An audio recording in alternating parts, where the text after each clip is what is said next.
मोहन को अजीब तो लगा, लेकिन उसके मन में एक लालच ने जन्म ले लिया। मोहन ने कागज को खोलकर देखा। उसमें एक पता और एक नक्शा था। नक्शे का पीछा करते करते वो एक पुरानी हवेली पर पहुंचा और नक्शे के मुताबिक उसको अब एक कुएं के अंदर जाना था। उसने कुएं के ऊपर से ढक्कन हटाया और अंदर झांका। वो कुआं काफी गहरा था। नीचे कुछ था तो सिर्फ गहरा अंधेरा। नीचे जाने के लिए एक रस्सी लटकी हुई थी। मोहन उस रस्सी को पकड़कर कुएं के अंदर गया। मोहन के पैर नीचे जमीन को छूते ही जमीन पर एक लालटेन और माचिस था।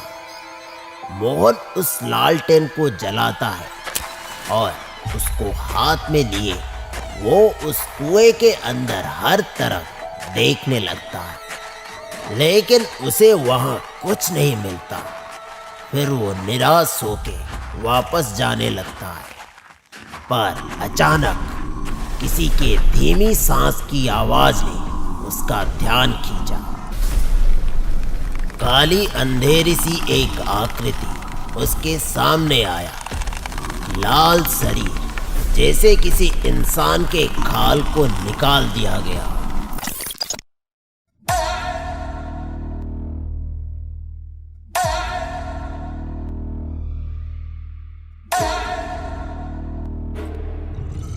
सामने आते ही उसकी नजर मोहन के हाथों में पकड़ी रोटी पे टिक गई। मोहन ने घबरा के उस रोटी को कुछ दूर फेंक दिया। वो उस रोटी की ओर दौड़ने लगा।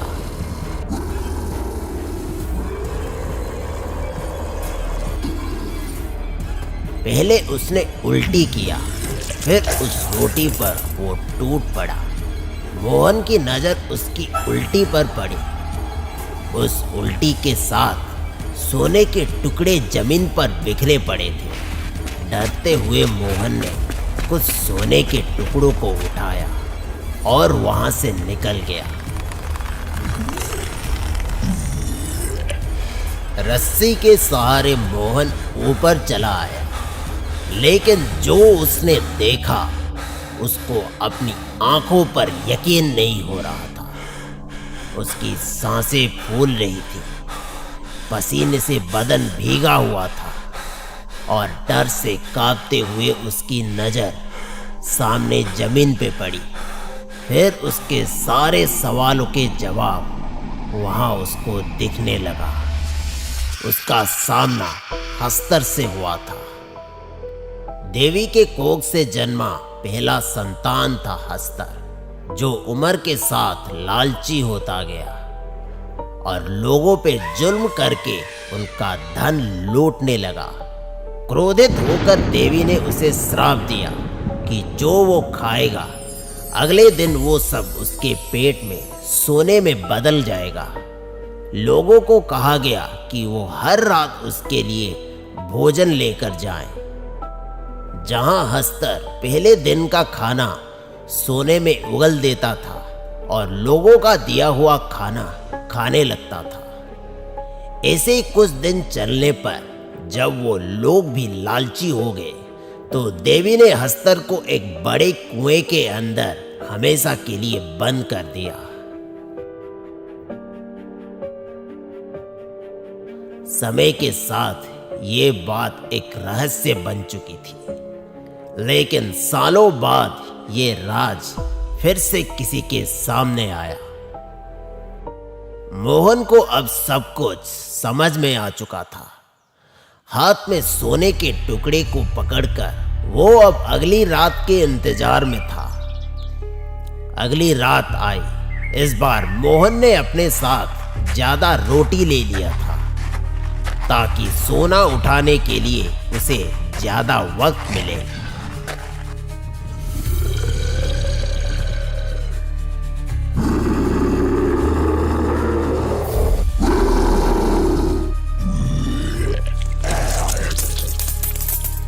ऐसे करते करते महीनों बीत गए। कल तक सड़क पर सोने वाला मोहन अब एक अमीर आदमी बन चुका था। उसके पास घर, गाड़ी, दौलत सब कुछ है।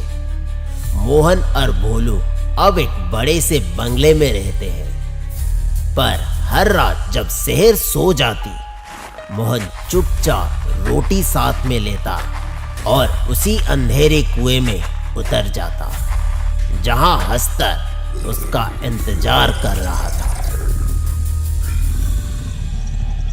बोलो, अब हम अमीर बन चुके हैं। आज से मुझे किसी हस्तर के आगे हाथ फैलाने की जरूरत नहीं। मैंने जितना दौलत कमाया है वो अगले 7 जन्मों में भी खत्म नहीं होगा। आज से मैं रात को चैन की नींद सोऊंगा। मोहन ये भूल चुका था कि लालच एक दलदल है। एक बार जो पैर रख दिया तो निकलना आसान नहीं। बहुत दिनों बाद आज मोहन अपने कमरे में सुकून की नींद सो रहा है, लेकिन उसका ये सुकून ज्यादा देर तक नहीं टिका। थोड़ी देर बाद एक तेज आवाज से उसकी आंखें खुली, जैसे कोई गीली हड्डी तोड़ तोड़ कर चबा रहा हो, और उसकी सांसें सीधा गले में अटक गई। वो अपने कमरे में नहीं था, वो वापस उसी कुएं के अंदर था जहां वो रात में हस्तर को रोटी देने के लिए जाता था। और मोहन का शरीर पूरा का पूरा सूना पड़ चुका था। ना हाथ हिल रहे थे, ना जुबान, सिर्फ आंखें जिंदा थी। हल्की सी सांस की आवाज आई, फिर अंधेरे से हस्तर बाहर आया। वो मोहन के बिल्कुल नजदीक था। मोहन सिर्फ देख और सुन पा रहा था। आज तुझे छोड़ रहा हूं, लेकिन अगर तूने फिर से ऐसा किया तो तेरा क्या अंजाम होगा ये तू थोड़ी देर में समझ जाएगा। मोहन झटके से आंखें खोलता है और देखता है अपना महंगा बिस्तर और अपना महंगा कमरा, सब कुछ पहले जैसे था। सपना, ये बस एक सपना था। फिर उसकी नजर जमीन पर पड़ती है, चिपचिपा दाग और उसमें पीले चमकते टुकड़े। ये कोई सपना नहीं था। हस्तर यहाँ आया था, यहाँ उसने उल्टी की है, मतलब उसने आज रात का खाना खा लिया। लेकिन उसने क्या खाया? ये सोचकर उसकी सांसें रुक गई। वो अपने बिस्तर से उठकर दौड़ते हुए घर के कॉरिडोर की तरफ भागा। जमीन पर भोलू के गले का पट्टा पड़ा था, आसपास खून के छींटे लगे थे। ये देखकर मोहन घुटनों पर गिर गया और पट्टे को दोनों हाथों से उठाकर रोने लगा।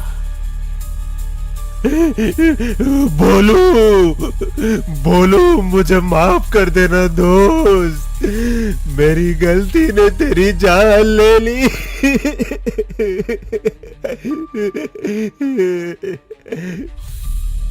हस्तर की डर ने उसको एक जिंदा लाश बना दिया। वो अपने गाड़ी में घर से बाहर निकला।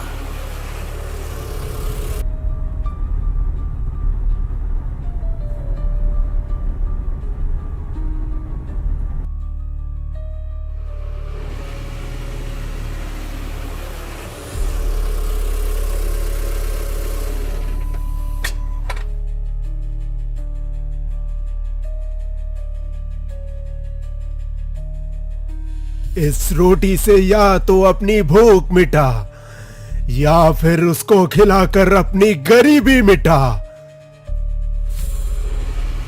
जब लालच इंसान पर हावी हो जाता है तब उसे खुद भी एहसास नहीं होता कि कब वो एक गहरी दलदल में धंसता चला जाता है। ने हस्तर का पता सूरज को दे दिया ताकि वो हस्तर से अपना